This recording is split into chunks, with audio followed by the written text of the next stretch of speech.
In order for you to enlighten yourself, you must spread light within yourself. This is the Think Successfully Room. It's excellent. Man, welcome back to another episode of the Think Successfully Room. This is a platform where we focus on building mindsets. We building character, bringing value to both you and your people, and aligning your body with your intelligence. I'm your host, QB So Effing Amazing. This is Tiffany Ingram, and together we talk about the evolution of technology, which we all know as artificial intelligence. That is so intelligent. See, it get better and better every time.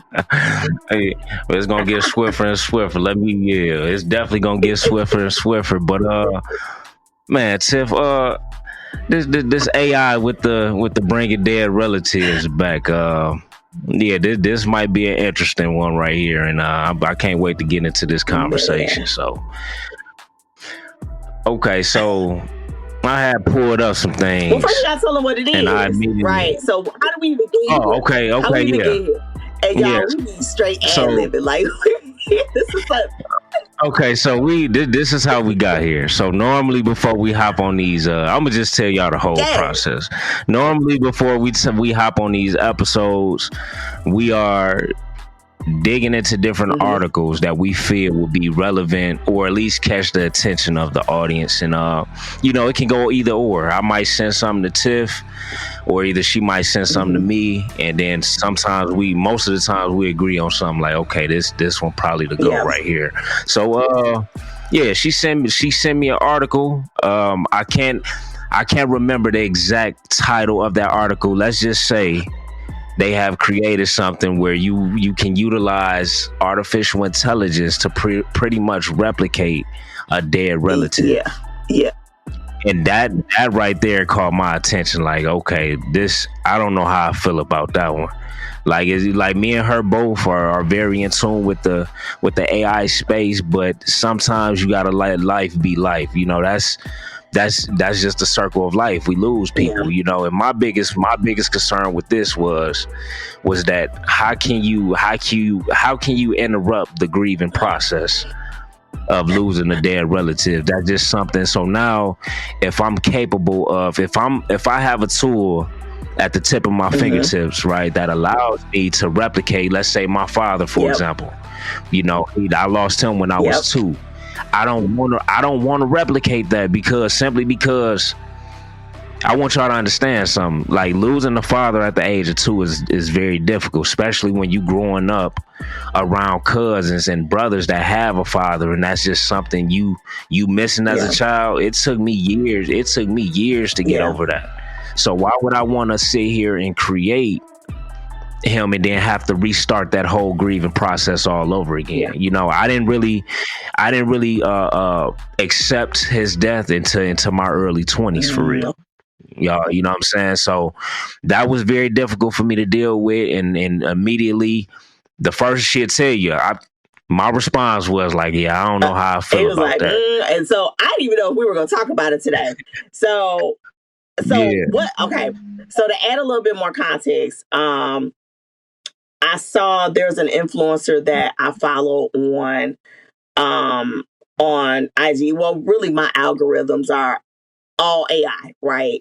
And so I spend a lot of time just really trying to figure out what's phony, what's fake, what's real, what way what direction are we heading? And so it was a reel.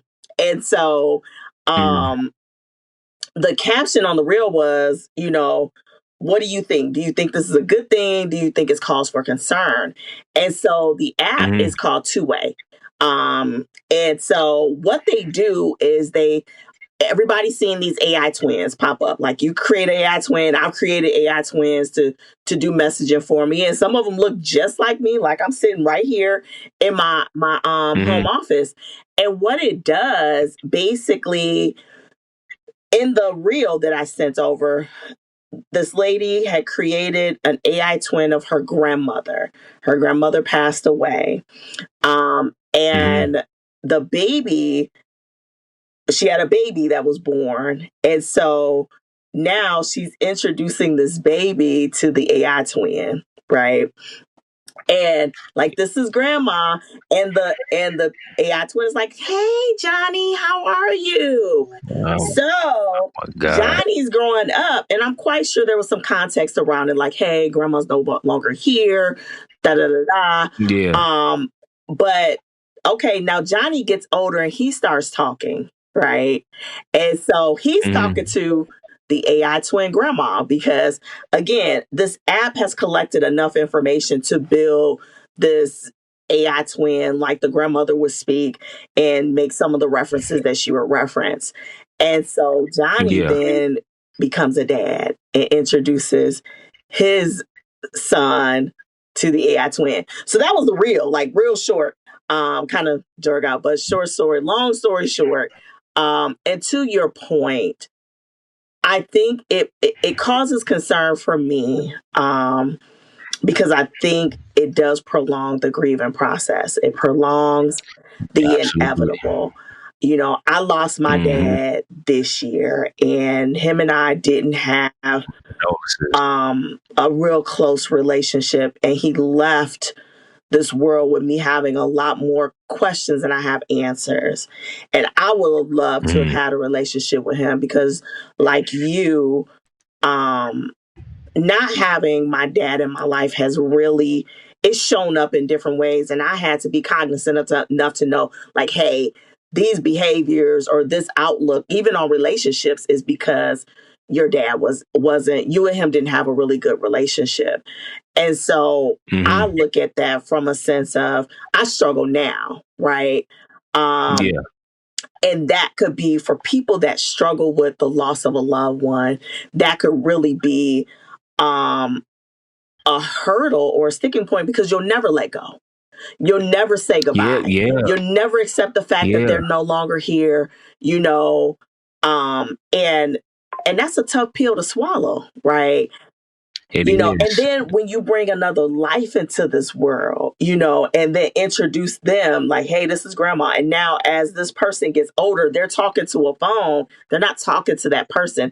And one thing I always tell people now, especially when I talk to clients about AI or just when I'm talking and speaking in general, AI will never replace a person. And that's what they're trying to do. You're trying to fill a void, and it can't. It's going to give you it's like a problem, right? 1 + 1 is 2. It's going to give you outputs based on what it think you might want to hear, but it's not that person. So you know, this is one of the areas I'm like, okay, we might have crossed the line a little bit, because once someone is gone, they're gone.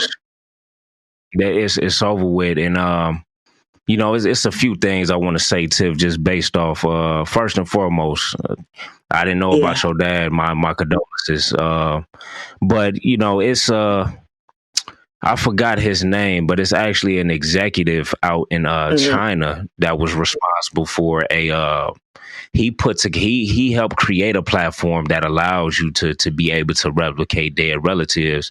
And he did this based off the fact that he wanted to create something that would help him replicate what his mother was, right? And if that's something you want to do, then, you know, by all means, right? But, you know, I feel like that'll mess everybody else up. Like, so you pretty much put this out into the world and profit from it, but not really realizing, like, okay, they already going through a tough time already. You know, they probably was very close with the person that they lost, right? And it's probably very difficult for them to get through that. So if you create something that sparks something that they once had with that person, now, like you said, they may never get over this, you know, simply because they want to rush home every day and hop on the tablet or cell phone to be able to talk to this person that doesn't exist no more, right? Then you brought up something about the data that's being used, right? So I want to explain to the people, let me just find it real quick. I want to explain to the people exactly what's being used or how they are able to replicate a dead relative, right? So the technology works like this. So the data input, so what they do is they utilize info data or digital information that already exists, like text messages. This can be emails, photos, audio recordings. It can be videos of the dead person, right? The AI then takes that data and feed it into what we would call a large language model and other machine learning programs to generate a likeness of that person, right? This is different mannerisms, speech patterns, and even a life story, right? So when all of that is processed, the final product, it turns from like a text-based chat box to an interactive 3D model of that avatar, which they would call dead bots or ghost bots. And this is how they are able to create something that pretty much looks and acts exactly like the person that you lost. Yeah, that's exactly perfect. I like the way you broke that down. And ultimately, you know, again, what that does is it prolongs a natural process that we have, right? We all know that birth and the expiration of life is a part of life, right? And absolutely, what I found to be kind of disturbing, well, the way my original thought as you were saying that, the way that this app has packaged it, they call it like, it preserves your legacy. So you hear a lot of people that I know a lady that owns a company where it's an actual book and you capture the stories of your elders. So you have those when they pass on, right? So this app just took it a step further. And like you said, you're recording that person. You take those messages and again, it's building this person. Now in the reel that I sent to you, it was like this long story. Like the girl knew her grandmother was up in age. She recorded her, right? The grandmother passed away. The young lady ended up pregnant. She was talking to her. She was having a rough day. She put out her phone.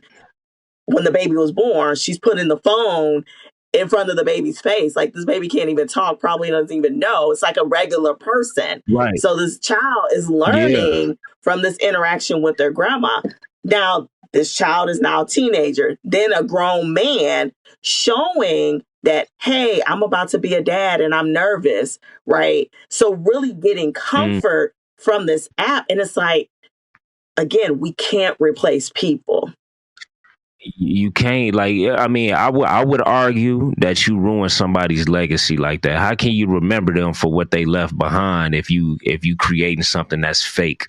And another problem is, Tiff, is that the consent part. Do you really feel like this person would want you to use things that already exist to create something that's not really them?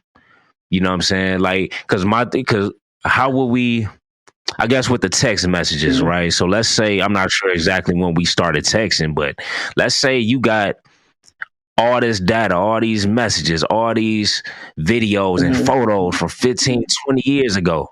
And you think about how real this AI is capable of, or how real the AI can make this relative based off all this data that you gave it.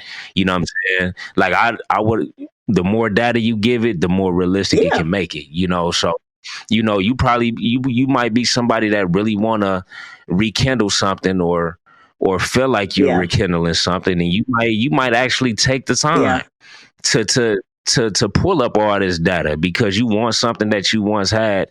And I'm just not with it. That ain't something, like, honestly, after this conversation, that ain't, like, I'm gonna do more research as far as like the development of it.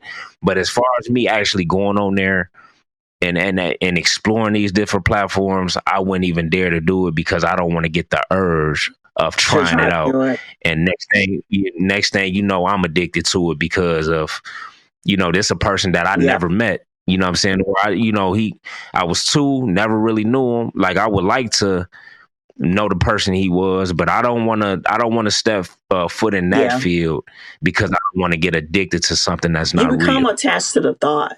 You know, I immediately think about with my dad. I learned more about my dad's life and the type of person he was in his passing through his friends, through people that came in contact with him. And that's the stuff that I take with me, right? That's the stuff right. You appreciate that. Again, I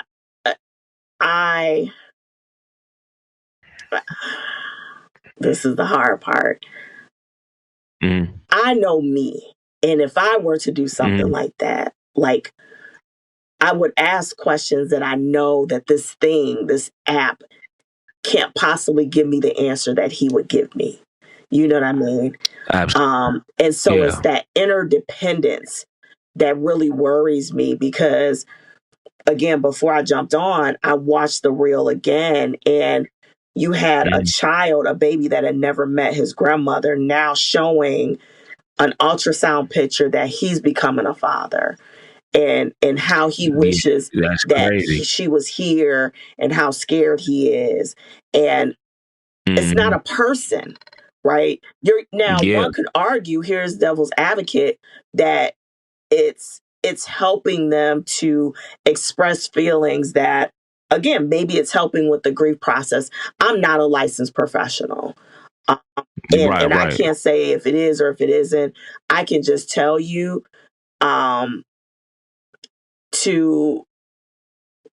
have to try to mourn the loss, or even process the loss of a person, when I can pick up the phone and somehow have a conversation with something that looks like them, would be difficult for me. Yeah. You know what I mean? It's disrupting the natural flow of things. And again, I'm all for advancements. And if that's your thing, that's your thing.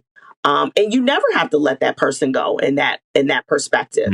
But how realistic is that? How far away are we getting from reality if we're okay with doing that? It's like, hey, this is going to happen. This is a part of life, but I don't have to accept it.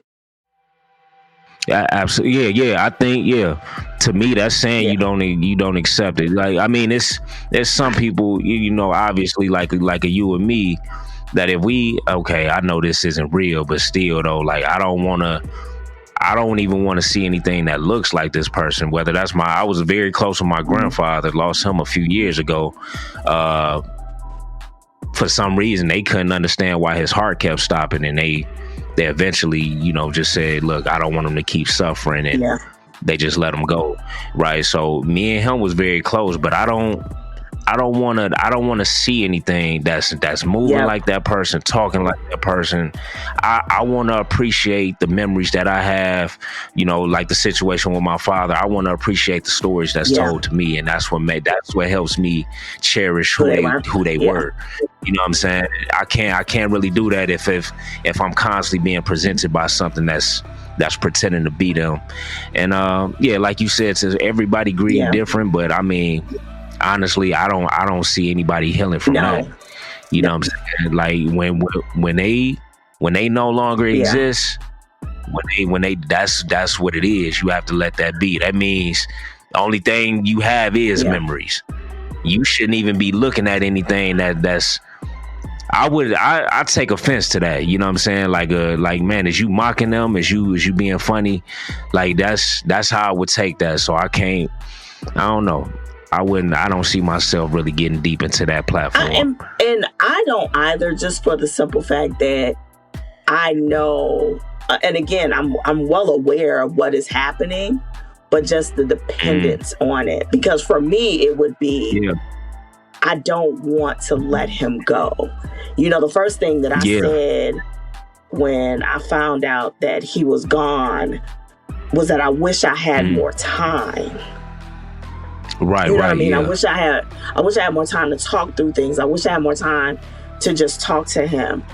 And that would be the thing, right? That would be like, man, I wish all the things that I wanted to say, that I would say it. And so that will cause an interdependence. And that's something, that's a road. Like, my grief process will be what it is. I don't need anything complicating it. You know what I mean? So for me, it would give me a false hope that I could solve a problem that I can't. So I think people just need to be mindful, just like we talk about with any of these tools. We need to be mindful of understanding what's their true nature, because people are profiting off of this, right? And I think it was done with good intention, right? It's a problem, right? Grief, no one wants to let a person go. When we go to market with things, like even you starting this podcast, you had a vision as to why you're doing it, what problem it's solving in the market. And so, okay, this is a problem. When people pass away, people don't want to let them go.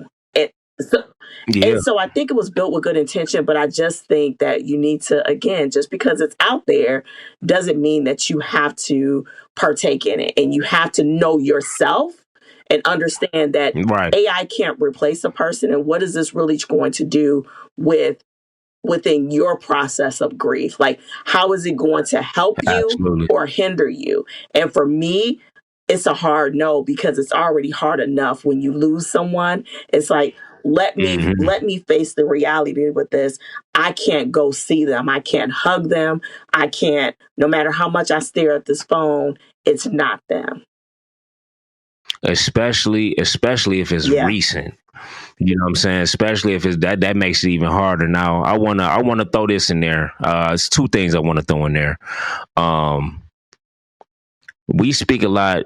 When we speak on AI, find tools that's capable of help building you as far as whatever it is, a business, a venture that you into. You know what I'm saying?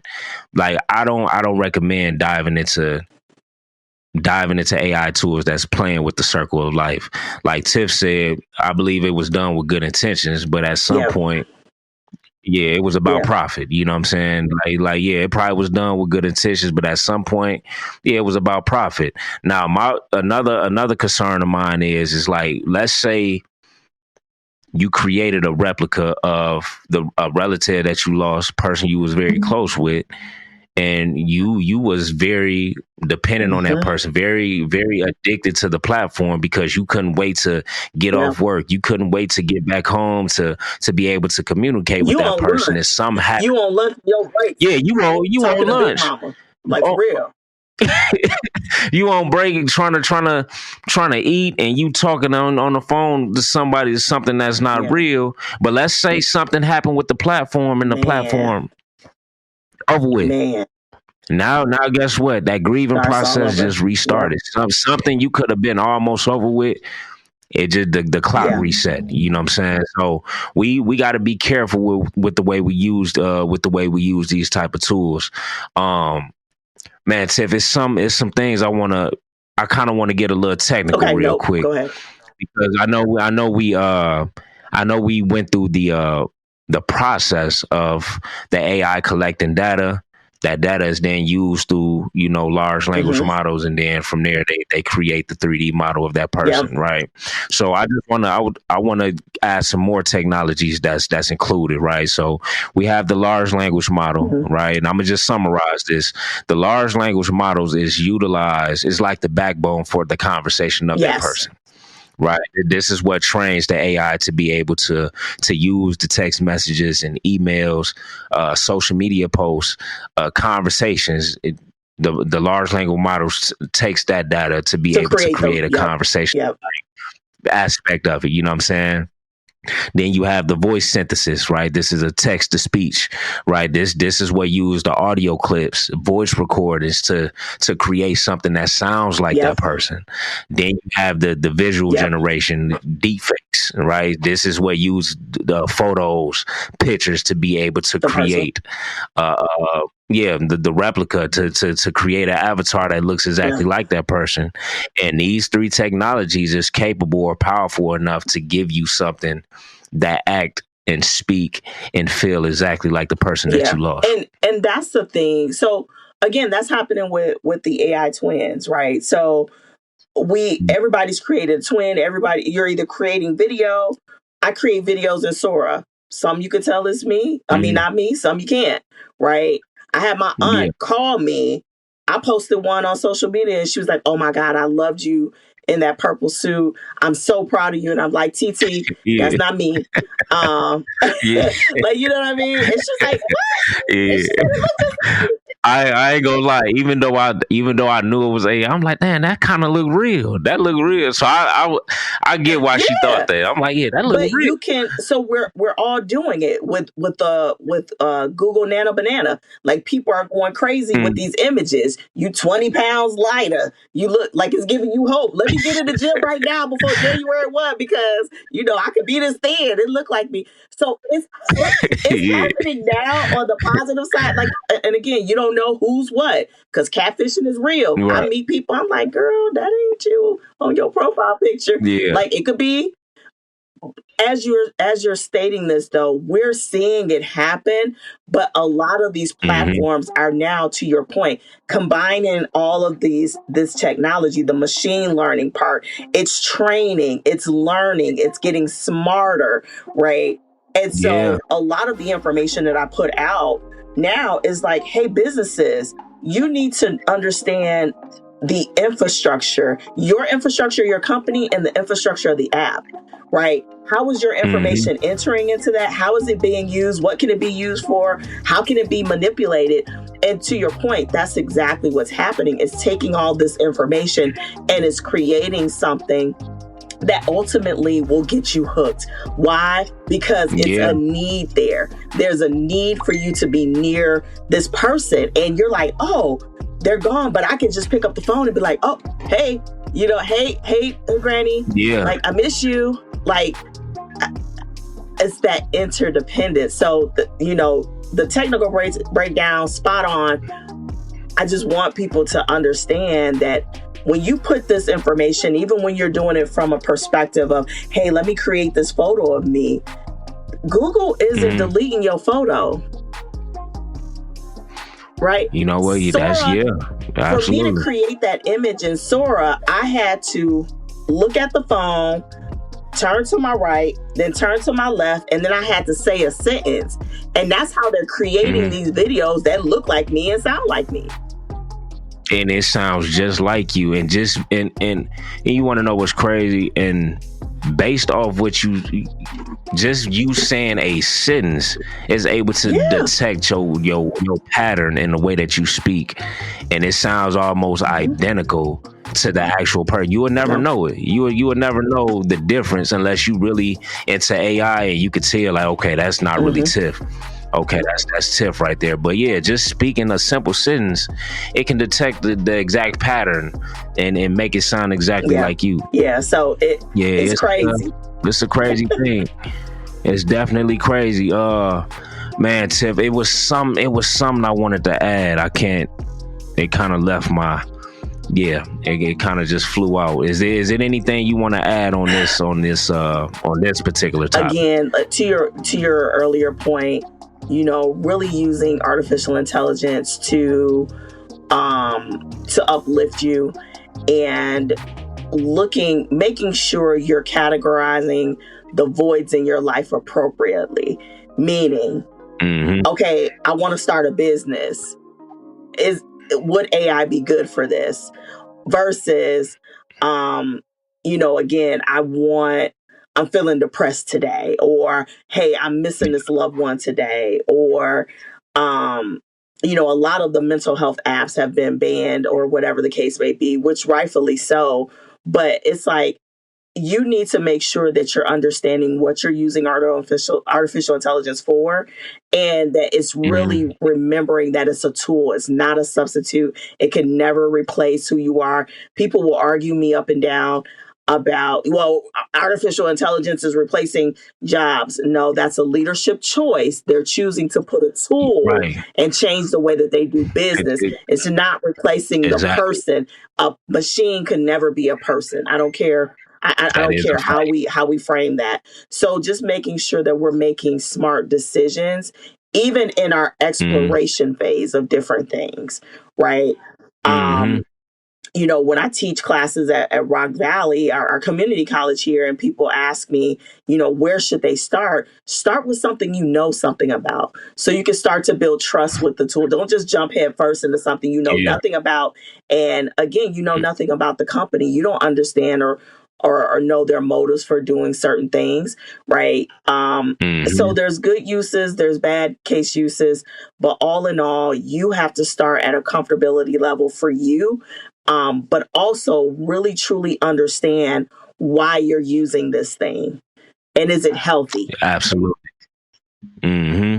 Yeah, first of all, to appreciate that was an amazing breakdown as far as what we need to lean into. My conclusion is stop playing with the circle of life, man. Look, I was gonna let you say that because I knew you. Look, testing. Is this thing on? I knew you were gonna do it. I knew you.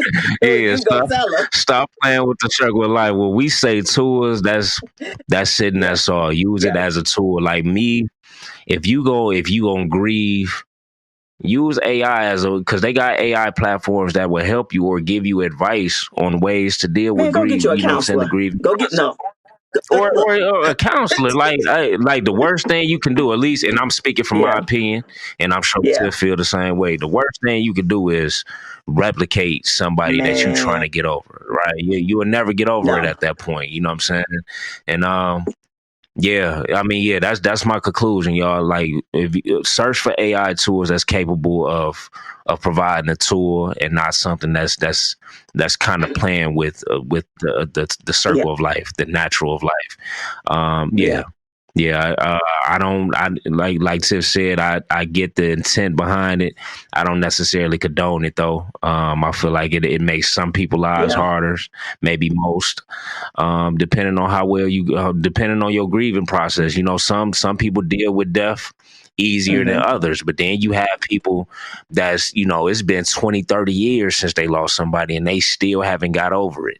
You know what I'm saying? So just imagine if somebody like that got a hold of this tool and I just have to see this person. I just want to talk to them one last time. Now, next thing you know, they living the rest of their life, dealing with grief. And so, man, Tiff, that was an amazing episode. Definitely, as always, it's always a natural conversation. I know we had a few notes down, but a lot of this it came from the heart. I could see it in your face. I almost broke me down a little bit. I was like, "Oh, don't do it! I seen it. I was like, okay, she gonna keep it together. I seen it coming, but then if it did come, I was gonna do my best to comfort you and go get some tissue if you got to. We'll put them all on. I was like, it's a very sensitive conversation. Like, I know that's and again, I need to get a list of exactly the name of the platforms, but it's a sensitive conversation. You said you just recently lost your father. My father been gone since I was 2, and it took me 15 plus years to even get over that, or at least understand why it happened and deal with the fact, like, okay, I get it now, and that's not something I will even want to re-spark or bring into my mental again. Like, I just want to appreciate the stories, the pictures. Like, I'm cool with cherishing that. And Tiff, without that being said, that was I enjoyed that conversation. It was a few times where I got chills based on our personal stories, the article, the story itself. And that's what it's about, So this is what keeps us wanting to create the content for real, is having conversations that's informative, but also being able to tie in those personal stories as well. It's unfiltered. So I love the flow of the conversation. It's unfiltered, and I purposely didn't say the app's name too much. First of all, they not sponsoring you. Number 1, right, yeah. You did the right thing. And number 2, it's a general conversation about just AI in general, because that's not the only app like that, to your point. And again, what you need to be, the most important jewels that you need to take away from these conversations is, again, what should you be looking out for? It may sound good to you, But again, we want to give you the things that will, again, position you in the right space and the right mindset to say, you know what, that's not for me. As good as it sounds, it's not for me. It's not a tool that's going to help me.